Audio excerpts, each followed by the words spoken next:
আসসালামু আলাইকুম। আজকে দুপুরে খাবো স্পেশাল মুগ ডাল দিয়া বড় কাতল মাছের মাথা দিয়া। বাগনির বাসায় আজকে দুপুরে খাওয়ার দাওয়াত, সাথে আছে গরুর মাংস আলু দিয়ে, পাতলা ডাল, কফি ভাজি, সিম্পল। মেন উদ্দেশ্য হচ্ছে মুগ ডাল দিয়ে মাথা দিয়ে মুড়িগন্ড।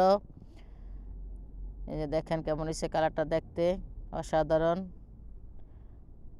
কারণ ভাগ্নির বাসায় আবার অনেক লোক আছে, খাইতে একসাথে অনেক ভালো লাগে।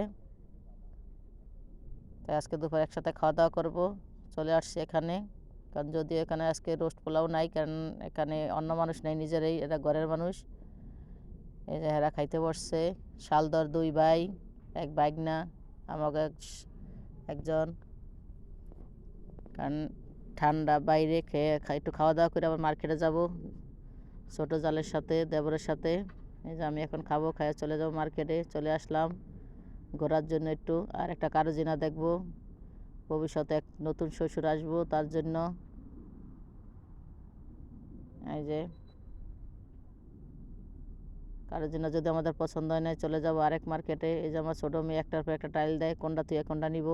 চলে আসলাম, তাদের স্কুলে খাতা পেন্সিল লাগবো। আমি আজকাল বেশি ভিডিও করব না, কারণ অনেক কিছু কেনাকাটা করছি আর দেখাই নাই। পরে আগে ভিডিওগুলো। আল্লাহ হাফেজ, সবাই ভালো থাকবেন।